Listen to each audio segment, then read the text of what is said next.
Critics call it is a data witch hunt. A mob rushes into judgment. But let us ask honestly, what happened when the courts are too slow, when corporations bury scandals, and when victims are silenced by power? Do we remain silent, waiting for a justice system that may never arrive? Or do we, as a citizen, claim the right to demand accountability ourselves? Cancel culture, though imperfect, is that demand made visible. It is not the death responsibility, but the awakening of it in a new form. And that is why we, on the side of opposition, reject the motion. The first reason is simple. Cancer culture emerged because official systems often fail to deliver justice. In many cases of harassment, discrimination, or abuse of power, victims are silenced or ignored by internal investigations and legal systems that are slow, costly, or biased. Therefore, public exposure on social media is often the only way survivors and whistleblowers can be heard. Let us take you an example. In Vietnam, when a well-known university lecturer was accused by students of harassment, the matter might have disappeared quietly, but online outrage forced the institution to launch an investigation. Without that digital spotlight, the victim's voice would likely have been dismissed. That's why we believe cancel culture fills the accountability vacuum left when formal systems fall short. Second, cancel culture is a form of decentralized oversight, a digital check on those with influence. In the past, accountability was controlled by court, newspaper, or elite, but social media has swept this power. Now, ordinary citizens, especially marginalized groups, can shine a spotlight on harmful behavior. In Vietnam, where influencers promote unsafe detox products or miracles cures, online communities can mobilize quickly. Public criticism pressure those individuals to retract their claims and apologize. So, in some cases, authorities impose fines after online outrage and make the issue impossible to ignore. So, this is not the silencing accountability. This is the accountability powered by citizens rather than elites. Third, cancel culture doesn't just criticize, it often produces tangible reforms. Corporations facing boycotts have altered marketing campaigns, withdrawn offensive ads, or invested in diversity training. Celebrities have issued public apologies, donated to communities, or taken steps to learn and reform. In Vietnam, companies have quickly re-edited commercials when viewers found them offensive or misleading.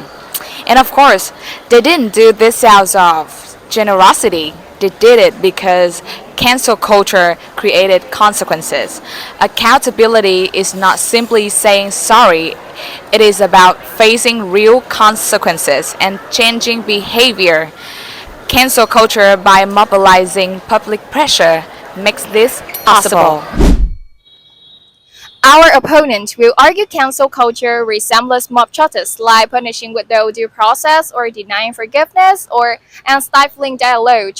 We admit it doesn't exist. Sometimes campaigns escalate unfairly and individuals suffer disproportionate backlash. But this doesn't mean cancel culture silences accountability. It means we must refine the tool. And remember, what critical called mob justice is often public scrutiny. If a celebrity makes racist remark and millions of people call it out, that is not silencing. That is society collective saying we will not normalize the behavior anymore. Cancel culture may be noisy, but noise is not silence. It is accountability made visible. Opposition doesn't claim cancel culture is perfect. Instead, we argue it should be improved, not discarded. We believe cancel culture should be complied with these four criteria. The first one is transparency, which means campaigns should make clear about their evidence and purpose. And the second one is proportionality, which distinguishes between repeated harm and honest mistakes. And the next one is restorative justice, which creates opportunities for apology, education, and redemption. And the final is independent check. It means platforms and organizations can partner with neutral third parties to verify claims before enforcing punishment. By improving cancel culture, we preserve its power to enforce accountability while reducing the risk of overreach. So let's compare outcome. If we reject cancel culture as the proposition suggests, we return to silence. Victims are ignored, institutions protect the powerful, and harmful behavior goes unchecked. If we embrace and verify cancel culture, we empower communities to hold leaders, celebrities, and corporations accountable. We ensure that wrongdoing has consequences and that the voiceless are finally heard. Clearly, cancel culture strengthens accountability far more than it silences it. In conclusion, cancel culture is not a death of accountability. It is its extension. It exposes injustice where institutions fail, democratizes oversight, and forces meaningful change. Yes, it must evolve to avoid asset, but abandoning it would mean abandoning the progress it has already achieved. And in Vietnam, as around the world, we've seen its impact. University forced to investigate harassment claims, influencers held accountable for harmful promotion, and companies pressured to correct offensive acts. At its best, cancel culture democratizes accountability and makes society more just and more transparent.